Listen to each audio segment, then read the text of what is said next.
Welcome, everyone, to the Guardians of the CLE Podcast. I'm your host, James Ellifritz.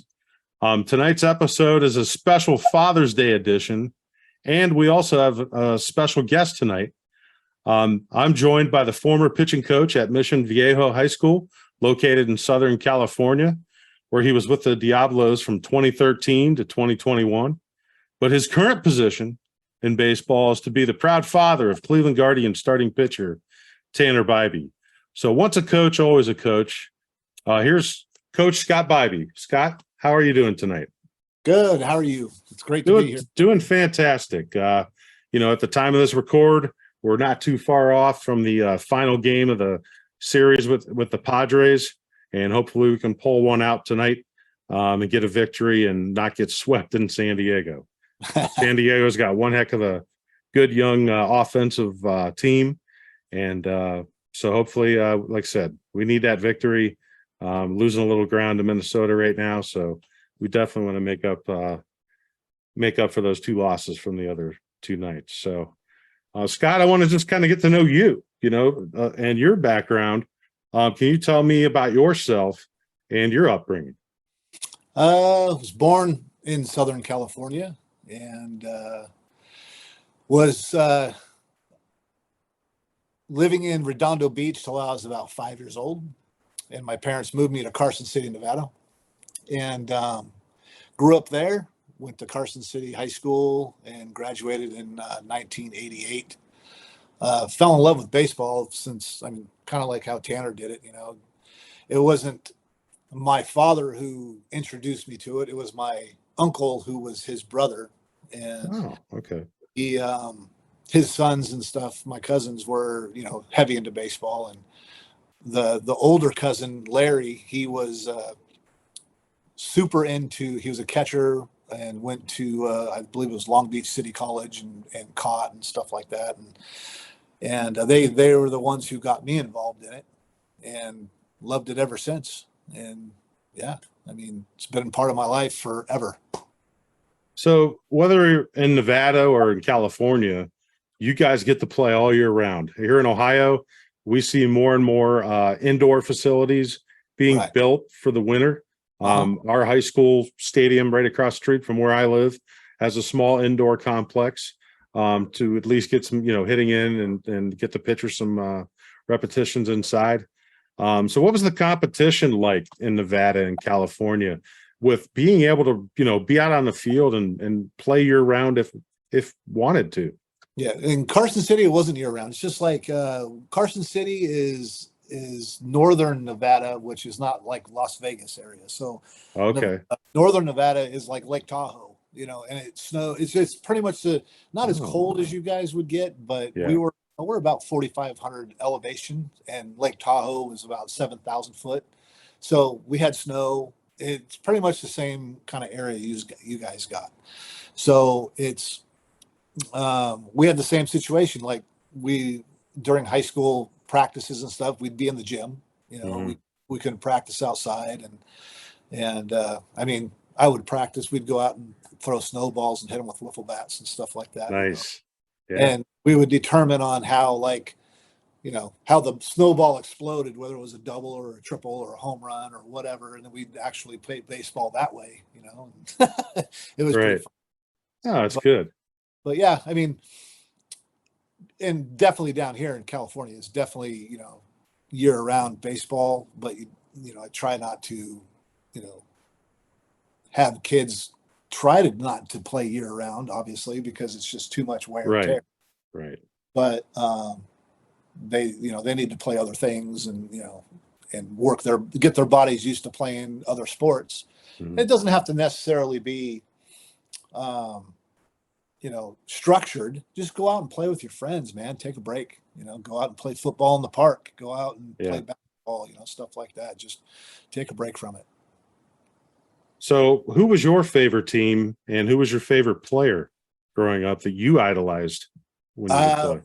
My favorite team is obviously the Dodgers. I've loved them ever since. My uncle would always take us to like games and stuff like that in Dodger Stadium when I was younger. And my favorite player, tons of them. when growing up watching the Dodgers of Ron Say and Steve Garvey and all those guys. And as I grew and got older, I started the thing that, I don't want to say I idolized, but I was totally interested in like Sandy Koufax because I wasn't old enough to watch him. Right. I've never seen him play, but I love what he's about, and he was just, I don't know how to word it. It's more of a loving that about the history of him. Mm-hmm. Greg Maddux, I actually was in high school and was part of watching him grow up, and that's pretty much who I told Tanner. Hey, you need to be like Greg Maddux. It's just you have to pitch first. That's we'll get into that, I'm sure, but yeah, I mean Nolan Ryan. There's tons. I mean, we grew up in a great time where there's so many guys. Right. But you missed Koufax there. What about Fernando Mania? Did you get to experience that? Absolutely. Yeah. What was it like being in Dodger Stadium for that? Chavez Ravine. It was insane. I've been there a couple times when he was pitching, and it was just, it was awesome. I mean, there's certain points in time in history with baseball where things bring baseball back, like things were kind of going by the wayside, and all of a sudden this one player or one thing that happens that brings everybody back to the game, and it's just, those are great moments. Yeah, I would say that, when you mentioned Greg Maddux, what an amazing pitcher he was because of his control and changing speeds. And, he could beat you. He reminded me of how kind of like Peyton Manning played quarterback. Right. Where he's trying to already outthink you well before the game starts. Mm-hmm. And then Greg's trying to do the same thing mentally. Right. If you're sitting fastball, well, then here comes a breaking ball. I mean, he was such a joy to watch. Yeah. And that's for me in Ohio, getting to watch him on WGN or even on TBS during those days. I'm a Cleveland fan, but I'm also a Braves fan from having cable television here in Ohio. WGN introduced you to the Cubs. TBS introduced you to the Braves. I was a huge Dale Murphy fan. Yeah. And then, of course, WOR, we had the Mets that we got to watch, and that crazy 86 team that was just one of the great World Series champions of all time. Now, you're a Dodgers fan, but another player that I came to admire was Mark McGwire when he got hot with the A's. Yeah. And of course, we all know how 88 went. Sure. That game. I still, to this day, game one, Kirk Gibson home run. Oh my goodness. But thankfully that was the time. I mean, that's the time in my life when I was like, anything can happen. Anything can happen in baseball, and that was an amazing point in that when he hit that home run, it was like going up there with bad knees and all that kind of stuff. Yeah. It was kind of cool. That was awesome. So special of a moment. Even, I'm thankful that the A's went on to win some World Series after that, sure. Well, even though they lost that series. The next year was the Earthquake World Series. Yes. So that was pretty awesome too. I mean, it kind of shut things down for a little bit, but that was a weird situation that year. So I want to ask you too, as far as enjoying baseball, were you a card collector? Did you play the video games, like autographs? As you're getting into your teen years, if you will. You graduated. You said 88. I graduated in 92. So, I remember when some of these baseball games came out on the NES. Yeah. How much fun they were. So. Absolutely, totally. I was a video game guy. Played when the MVP, EA Sports, all that kind of stuff comes out.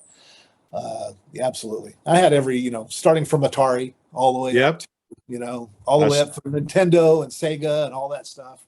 I still have my Atari with the what is it? Home Run, I think, was one of the original baseball games. Right. On there.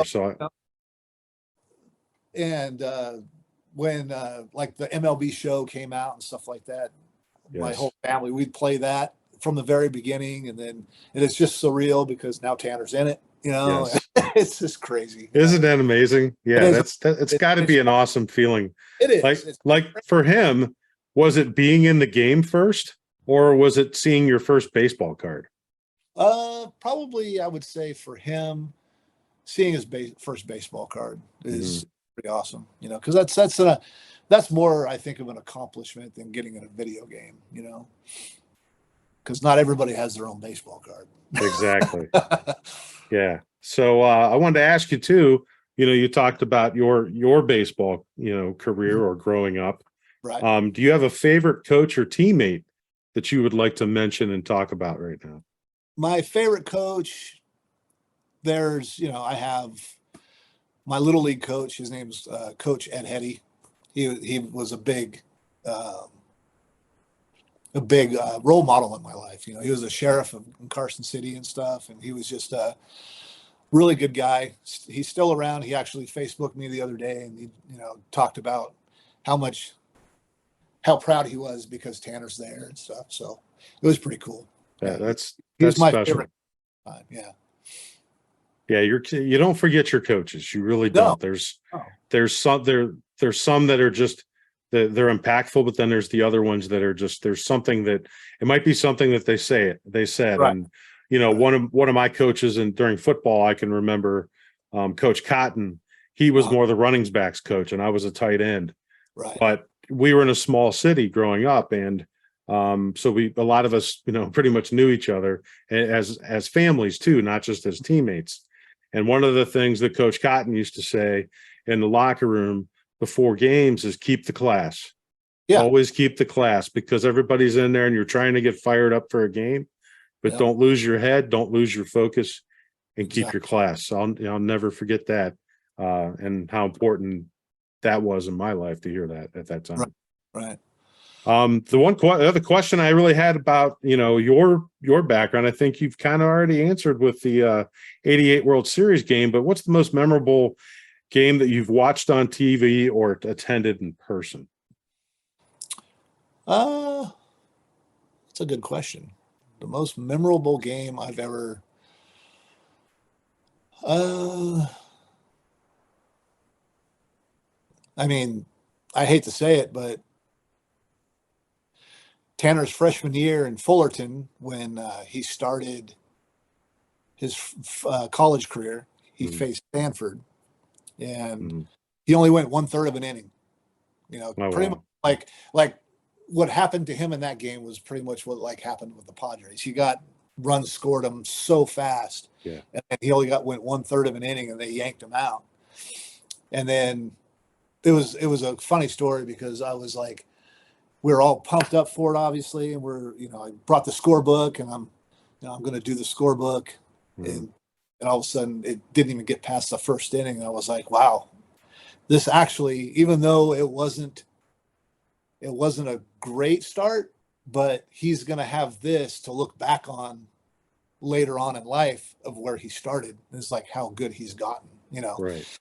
So then he, at the end of the season, to fast forward, he ended up going into the regional at Stanford, and he was drawn the Stanford Cardinal again to pitch against in the championship game.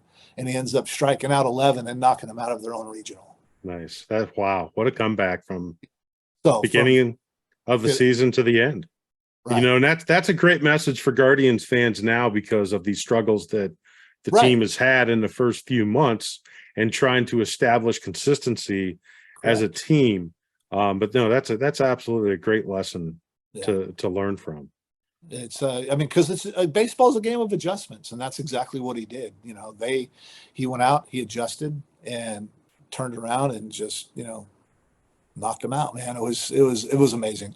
It truly was. It was, and that's my one of my favorite moments in baseball right there. Now, I remember Pete Rose used to say about when he would struggle is that he wouldn't really, you don't change your stance, you just kind of change where you're at in the batter's box. Right. Is there something similar that a pitcher does on the mound? Because I know it's more mechanics. It's more release. You don't want to change too much in your mechanics. It's more of a mindset or a thought. that kind of stuff. Mhm. It just, you really, as a pitcher, you're more of a mental, you don't want to, you have to be a bulldog out there, and that's basically, you cannot give in. I always tell Tanner, don't let the hitters breathe, attack, attack, attack. You cannot let them breathe. You cannot let them, you know, get you to a point where they know what you're doing. And, it's baseball, man. You're gonna take your lumps. Yeah. And for any younger Guardians fans that were listening and heard Bulldog on the mound, that happens to be an Oral Hershiser reference Right. that Absolutely. I never thought after 88 that I would have Oral Hershiser pitching in Cleveland in 1995 and Right. being one of our, best pitchers and having that playoff experience that meant the world of difference to an area in Cleveland that hadn't seen winning baseball in my entire lifetime at that point. Yeah. So yeah, that Bulldog reference was definitely a Dodger throwback there. And for Guardians, just remember the Indians on that one. So he was such a great player for us for that time, even though it was at the end of his career. So what I want to do now is kind of fast forward to March 5th, 1999, Okay. and your son, Tanner Bibee, is born. Yeah. So what was becoming parents like, and for you as a father having a son? Well, we have two older boys, and I became a father when I met my wife because they are my boys, but they're biologically not. But we raised Okay. them together, and we're a family. But having Tanner was one of the best days of my life. Yeah. It was awesome. It was one of the best feelings any man can have, I think. And does Mrs. Bibee have any sports background herself? She does. She's her dad's a football coach. Her brother was a football player, and she's from Humboldt County. And she didn't play sports herself. She was a cheerleader, and did all that kind of stuff. But she definitely was raised in the sports atmosphere, for sure. And so have to be enjoying it now for sure. Oh yeah, yeah. So when Tanner was, old enough to play organized ball, like what positions did he play, and when did he start looking like a pitcher to you? He played everywhere. The only place that he didn't play because he was on the smaller side was catcher. And so he played every position that anybody that would ask him to do. So he was mostly like outfield. He played a lot of second and short. But he really didn't start. I mean, we pitched in the backyard, and he pitched in Little League probably starting when he was about 8 or 9 years old. But it wasn't like a consistent thing because he was on the smaller side. Mm-hmm. And he really started pitching when he got into like travel ball and stuff like that more because he would always play up with older kids, and he was always like in the outfield or second base. And that was actually my next question was about travel ball. Was that a big part of his youth? And how do you feel about that? Do you feel that for kids today that is there possibly too much travel ball, or I think the right amount? It's a good balance. You can definitely balance it all, but you have to the kids have to communicate with all of their coaches. The parents have to communicate with all the coaches because as a high school pitching coach, that was the most frustrating thing where you're trying to, keep the kids together and play summer and all that kind of stuff. But then they're also off going to pitch in like, Arizona and the JOs or, travel ball tournaments and stuff like that. Mm-hmm. But then they come back to the high school when they're not on their trips or whatever. And then you've got to figure out, hey, can you pitch for us or you cannot, or can you not? Because you don't want to be, ruining their arm and exactly stuff like that. So it's a huge, you have to communicate 100%. So one of, I believe, Tanner's high school teammates from the LA Angels, Patrick Sandoval, Were they ever in the backyard having a pitcher's duel, playing wiffle ball, just striking each other out? Nope. Tanner was a little younger. Okay. Patrick was a couple years older, and we really didn't meet Patrick. He was in Mission Viejo North, which is where Tanner started his little league, Mhm. and then ended up moving out of that area. And then Tanner went to Mission Viejo South. So he didn't grow up playing with Patrick in little league. But when Tanner was a freshman, Patrick was on the varsity already. Okay. So then Tanner was brought up when Patrick was a senior and Tanner was a sophomore. Okay. And that's when we really started getting to know each other. Okay. So Tanner moves up to the collegiate level at Cal State Fullerton, plays for the Titans, but also played in the Cape Cod League. Yes. For those that don't know, the Cape Cod League in the Massachusetts, New England area, summer pro baseball. I'm trying to remember the movie. Was that Summer Catch? Summer Catch. Yeah, yes. Summer Catch. Excellent movie. Check it out. I know it's somewhat Hollywood, but yeah, it was really neat to watch that movie and kind of have a good understanding of what the Cape Cod League's all about. So how did that experience go for him between whether it was Cal State or at the Cape Cod? How did he become a young adult from these experiences? It was great for him because that was pretty much the first trip. Like, I wouldn't say the first trip. He went to New Mexico and played in the Connie Mack World Series as well. So that was like the first trip that he took, like away from us by himself with host families and stuff like that. Kind of like a minor leagues of Cape Cod, I guess you could call it. You know? Yeah. But Cape Cod was an awesome experience. He learned a ton. This is where you're playing cream of the crop against cream of the crop. These are the best college guys, and coaching was phenomenal. He learned a lot of different things, and he also learned a lot of different mindsets from East Coast versus West Coast. Guys have different ways of going about things, and they like throw ideas off of each other. And it was just a great, I guess, melting pot of information, that these guys go through when they go to Cape Cod, and it's amazing. Now, did you and your wife get to experience a lot of that with him and travel while Absolutely. in college a lot and even to the East Coast? Yeah, we went to as many games as we could with Fullerton because it was so close to home. Yeah. So, we went to, we went to Hawaii, and watched him play in Hawaii, and we went to Cape Cod and we stayed, over there and watched him pitch for the Wareham Gatemen.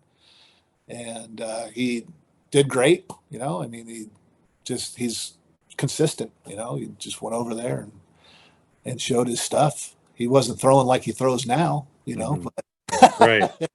But yeah. Well, in 2020, he goes undrafted and returns for his senior year at Cal State Fullerton. 2021, our Cleveland Guardians draft him in the 5th round. Can you explain draft day for the Bibee family? Draft day was funny because he actually 2020 the Cubs passed on him and the Guardians called him, in 2020, and it just wasn't a good year, obviously, for guys to get drafted because it was just weird. So he decided to go back to school and bet on himself, get drafted in 2021, hopefully, and the Cubs called him again. Said, hey, would you be interested in this? And he's like, absolutely. And then the Guardians came in through his agent and said, hey, we got this for you. And his agent said, absolutely, we're going that. So the funny story is we're sitting there watching it on TV and all that kind of stuff. And I'm watching on my cell phone, and I don't know which one was. I think my cell phone was faster, than what was on TV going on because we had the laptop and all that kind of stuff. Mm-hmm. And he got off the phone with his agent, and then all of a sudden, I'm looking at my cell phone, and it hadn't happened on TV yet. I'm like everybody, okay, shush, let's watch. Right. Let's watch. Everybody get your phones ready. And Tanner's looking at me like, what? Do you know something that I don't? And right. And all of a sudden it happened, and it was just like, I think I posted the video, and I think it's out there. You can see it, but okay. It was like, they announced it, and we just all roared and clapped, and it was crazy. I can imagine tears of joy too. Oh, absolutely. Yes. There's so many tears of joy. Yes. I mean, you could just sit there. I'd be driving in my truck during the day, and I'd get teary eyed. Yeah. Just thinking of stuff, And there's many more of those days to come yet. Yeah, I hope so. Yeah. But yeah, 2022, Tanner makes his pro debut with the single A Lake County Captains here in Ohio. He finished with AA Akron. Makes 25 starts, going 8-2 with a 2.7 or 2.17 ERA, 176 strikeouts, and 132 and 2/3 innings. Did either of you expect that success right away at that pro level? No. To be honest, no. I mean, he did put the work in. The Guardians, they found something in him and turned it up a notch, and that's the result. I knew he was going to be that kind of pitcher eventually, because the way like I've said, I always wanted him to just pitch first. And I've always said 13 to 16 is boy strength. 16 to about 20 is puberty power. And then when you get into your man strength, that's when velocity is going to come. Don't worry about throwing hard when you're young, because if you do things correctly and you get into your man strength, the velocity will be there. It's just how it works. Mm-hmm. And sure enough, that's what happened. But the Guardians found that extra gear. They strengthened them in areas that, obviously they have their technology and stuff that they know how to use. And, one of his hamstrings was, weaker than the other, so they made him equal, that kind of stuff. And that matters, it balances you out, so your body can move better, And that's what I was wondering. It's like, what did they gain? Like, because I know the Guardians organization gets a lot of praise for developing pitchers. Right. And that's something I was wondering, whether or not when he got involved with in the organization, he's going through the trainings and the workouts, what that was. So that's really some great insights. I really appreciate that. Yeah, absolutely. So 2023 season, Tanner starts with AAA Columbus Clippers. He goes 2-0 down at the AAA, and then the Guardians front office said, "My gosh, we got to get this guy up here in the major league level." So we get him up there. So please tell us the story of the events of when he got the call up and how that got communicated to you. Okay. And how in the world you got to Cleveland Progressive Field for that noon game. All right. So it's pretty funny, because we're pretty in tune to what was going on, and we just had an idea. We were in talks with his agent, and he'd say, "Hey, there's a bunch of scenarios that could happen here that they might want to bring them up." And I'm like, "Well, cool. Let's wait and see." And the one scenario was if they used Curry at a certain time, it's like it could be a good chance that they're going to need a pitcher. So we were watching out for that. And then there's I can't remember what other happened, something with Pilkington or something like that. Mm-hmm. But then we were sitting there and those scenarios happened. And so I just told my wife, I said, "Hey, you better buy some plane tickets, because I think this might happen." And she's like, "Are you serious?" I'm like, "Yeah." So she's like, "Okay." So she got on there and started buying, the plane tickets and stuff like that. And we found out from Tanner that he was held back from AAA. Yeah. He texted us. We got the text at 4 a.m, but it was, or 5 o'clock in the morning, because he was supposed to get on the bus to go to, I believe it was Iowa. Mm-hmm. He said, "Yeah." We got the text in the morning. He said, "I'm not getting on the bus." And then we finally woke up and read the text, and we're like, "What?" And so my wife got up and called him, and he said, "Yeah, they held me back, and they said you're not brought up to Cleveland yet, but we want you to hold back just in case." And so we're like, "Oh my God," so another like, "Hey, hurry up and wait." Right. No kidding. Yeah. So Did you have any sleep at that point? I mean, I saw you said, was that a normal night's sleep going into that? Yeah, we did. Okay, good. And then, so he was sitting there, and then he was just in his apartment, and everybody, left. And so the day progresses through, and then all of a sudden he calls us or texts us. He says, "All right, I'm driving to Cleveland." And we're like, "What?" He's like, they're not bringing me up. They want me there just in case.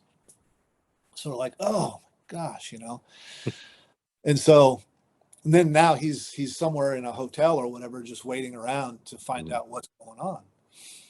And so we can't work. We're just like going, my wife's like, we're texting each other constantly back and forth. Have you heard? Have you heard? Yeah. No, we haven't heard. And so then this is getting kind of sketchy here. I'm trying to remember how it all went down. And so I think the game went on, right? And then the scenario happened. I believe that Pilkington had to throw that day. And he was there, and so it happened. And I was like, "Oh my God, this is really gonna probably happen." Right. And then finally, when the game was over, he got a text from Tito, saying, "Hey, we're gonna bring you up. You got the ball, blah blah blah." And so we got a FaceTime from him. It was us, his girlfriend, his girlfriend's parents, and he told us, "Hey, I'm starting tomorrow." And we just erupted, And so about 20 minutes after that, we got a call from the traveling secretary, and they said, "Are you guys planning on coming?" We're like, "Yeah, we've already got our plane tickets." And I'm like, no. Just get refund those or whatever. We've got your plane ticket. We've got your hotel. We're going to pick you up at the airport. And so it was just, they made it so awesome. It was just a great thing. And they got us a red eye that night. And we're talking, this is like 6 o'clock, 7 o'clock our time. So now we're going to, get on a flight 4 hours later. And then we fly over, sorry. And we fly in about 7:30. And and then they picked us up at the airport, took us to our hotel, and we walked over to the field, and we actually we saw Tanner coming down the hotel steps as he's walking to the field, and it was just awesome. It's got to be hard because you want to contain your excitement because he's got to go pitch, but then you want to be the dad. Right. And, you can't contain that, not at that moment. So it was awesome. I mean, it's great. Yeah. It's great to hear the accommodations that the team made because, you want Tanner to be focused on the game, know that your parents are okay. Everybody's just coming in nice. Everything's nice and smooth and taken care of, and you don't have to worry about any of that. So that's really appreciate you sharing that insight. Sure. So his major league debut was April 26th, pitched 5 2/3 innings, got the win, 8 strikeouts. Great first start for Tanner to start his major league career. Next start gets to go to the Yankee Stadium. I mean, my goodness. Okay. So we fly home, and then we get home, and he's like, I'm starting at Yankee Stadium. And I told him, I go, we got to go. Exactly. We have to go. I mean, there's so many things. It's a once in a lifetime thing, and getting drafted is one of them. And making your major league debut is another. But close second is watching your son pitch at Yankee Stadium. Yeah. Against Garrett Cole. Are you kidding me? I know, it's amazing. Great. So we ended up, packing up and flying out to New York, and we got a bunch of his girlfriend's parents who went with us, and my sister-in-law and her husband, and we all went out to New York and watched that game too, and we got to go out on the field after the game, and it was like, oh my God, is this, what is this? Right. It's just, you're pinching yourself because exactly it's the dream, It's just crazy. And I got to experience Yankee Stadium just as a fan. I was in Philadelphia for 2 weeks, and I happened to be the last time the Cleveland Indians played in Yankee Stadium that weekend. And it was such a great experience to just be in that ballpark. And I never understood how there's things you have to see at a park versus what's on TV, because you can't get it all on TV. I don't care how many cameras are there, microphones, but to hear the right field bleacher area and the fans call out each Yankee player's name until they turn around and acknowledge them at the beginning of the game, that was really neat. I really got to, even though, not a Yankee fan, but, got to experience that. I'm a guy that just loves baseball. So, thankful for that Yankee Stadium experience, but yours was way better than mine. But that's so good. Yeah, and it was cool because of, it was a lot of firsts. I've never been to New York, never been on a subway, and all that kind of stuff. And the Yankee fans are awesome. They're great. We are in a subway car full of them, right? And we obviously we're tourists, and we have all of our Guardians gear on. Yep.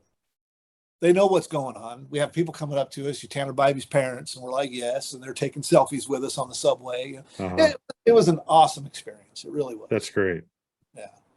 So another experience that, you finish a Yankee Stadium, but then he gets to pitch on Mother's Day. Right. I mean, explain that. And he pitched well, 7 2/3, 7 strikeouts. Well, what did that mean to the family? Was that the Angel game? Either the Angels or May 8th was the Detroit game, and May 14th was the Angels game. Yeah, the Angels game. So that was, I mean, obviously it was special to pitch on Mother's Day, obviously, but then also it was the Patrick Sandoval start, so it was magnified that way too, and it was a special. He wanted to pitch on Mother's Day, obviously, but it was also special for him to share, his game against Sandoval. I had when Tanner was drafted and was going through the system and all that kind of stuff, I said, you watch. He's going to have his major league debut at Angel Stadium against Patrick Sandoval. Well, all that happened, except it wasn't at Angel Stadium. Right. Yes. So kind of cool, and it wasn't his debut either, but it was, he got to pitch against Sandoval, and it was really weird because I think it was Suarez who got hurt, and that's what made that happen, because Sandoval wasn't lined up with him, and then Suarez got hurt, and then they pushed Sandoval to that day. So it was just weird how it worked out that way. And I wonder how much managers actually, they're probably not even thinking about these. No, they're not. These things that, as family you see, and it's like, it's the coincidence is incredible. Yeah, it's the baseball gods is what it is. Yes. They're the ones who line all this weird stuff up for the coincidences. It's really, really weird. But it was special, Tanner came home, when he came to the Padres, and we saw him on Sunday night before, because he had the day off on Monday, and he brought home the Mother's Day stuff and gave it to his mom, and she's got the hat, socks, stuff like that. So awesome. Yeah, it was cool. So I want you to keep your coach's hat on for a minute. Right. I want to ask you, as far as, as being a coach, parents can be tough to handle.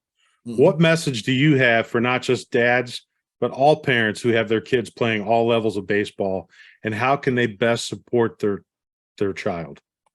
You can best support your child just by your presence, being there. A lot of people learn not just, from doing, but also by making mistakes, and just make sure that you let them be a kid. You know what I mean? Not about, let them love what they're doing, let them play the game and be a kid. And it's not all about, not every kid's going to make it to the major leagues, Right. and not every kid's going to play D1 baseball. There's so many avenues that kids can play sports and make it still and have, a great time doing it. Yeah. So Yeah, and I think that comes from our generation of, Yeah, having the understanding. It's a kid's game, right. A lot play of ball. So go ahead. yeah, a lot of drive has to come from inside the child. You can't force them to want it. Mhm. It's usually the love of the game or the love of the I don't know. They have to love the game enough to want to pursue it as a professional. Yeah. It has to be within. There's no forcing somebody to want it, because if you drive a kid to do something that you want them to do, a lot of the times they're not going to do it. Mhm. Exactly. So I have something that's kind of a theoretical question. So this Sunday, and I've been watching on Yahoo Fantasy Baseball. I'm Mhm. waiting to see the little carrot of Tanner pitching on Father's Day. Yeah. So I came up with a scenario, and I want to hear your answers on this. So this Sunday, it's Father's Day, and you get a call from Terry Francona before the game, and he says, "We need you to play today, Scott." So you get your Ken Griffey Senior moment, and Tanner gets his Ken Griffey Junior moment, playing in a Major League Baseball game with your son. I want to know, what position are you playing? Where are you at in the batting order? And what's your walk-up music? So are we on the same team? Yes. Okay. So Now, of course, Ken Griffey Jr. and Ken Griffey Sr. were out in the out outfield. the outfield, right? Tanner's pitching. What are you doing? I'm playing first base. Nice. And I'm hitting. I mean, all my life I've hit between second, third, and fourth, so around that area. So, but I'm not going to take Hosey's spot. So I'll go down. I'll go down and hit seventh or so. Right. Well, that's great. I wanted to give you a fun question here at the end, but here's my walk-up song. Oh, yes. Walk-up song would probably have to be the beginning of "And the Cradle Will Rock" by Van Halen. Nice. Now, you probably haven't had the opportunity yet to go visit the Rock and Roll Hall of Fame here in Cleveland, but we've been there. Have you? Good. Yeah, we went there when during Tanner's let's see, was it Akron? So when we went to Tanner's debut in the Captains, and then he was supposed to pitch the 4th of July game. Mm-hmm. So we went out to watch him pitch the 4th of July game, and then when we was in his apartment, he got called up to Akron. So we ended up going to the Hall of Fame on that trip with him. Okay. Yeah. So we went there. It was awesome. Good. Well, I'm glad that you guys have had a positive experience in Northeast Ohio. Oh, yeah. Not only just Tanner pitching, but just visiting as a family and getting out and taking advantage of the fun things that we do have to do. I know a lot of people say you don't go to Cleveland on vacation. That was started by Joakim Noah with the Chicago Bulls at a press conference one time. But, there's still a lot of people that, find the love of the city and the passion that we have as sports fans and also rock and roll fans. So, well, the city of Cleveland's awesome. We love it. We love, going down there and walking around, and, and the people are amazing. They're so friendly. I love going to Cleveland. Yeah, we appreciate having a lot of, in my beliefs anyways, is it's a great place to raise a family. There's Absolutely. a lot of great values here Yeah. that, kids can take advantage of, and families as well. So, Van, that it's a very good place, it seems to me, because raising the kids outdoors, don't like keep them all cooped up inside on video games and stuff like that. Get them outside and run around, and that looks like something that you can do there for sure. Yeah. Well, Scott, I want to thank you for coming on this episode and taking a bunch of your time tonight. I know the Guards are playing right now, so I'm sure we'll both get off and check out the game. But yeah, thanks so much for all your time joining us here at Guardians of the CLE podcast. Any parting words that you want for Guardians fans? Don't give up on them. They're gonna be fine. They've got to figure the little things out that they've got to figure out, and everything will be just fine. That's great. Great words of advice. Going into Father's Day weekend here, I want to tell my dad, to just tell him that I love him and, thank him for all he does for our family, and all the dads out there. So everyone's celebrating Father's Day this weekend, or if you're in remembrance of father figures in your life, whether it be grandparents or uncles or coaches, right? Yep. Please, everybody, enjoy and have a great Father's Day weekend. And once again, thank you, Scott, for joining us, and good luck to Tanner and good luck to the Guards the rest of the season. Perfect. Thank you so much. I really appreciate it. It was fun. Thank you.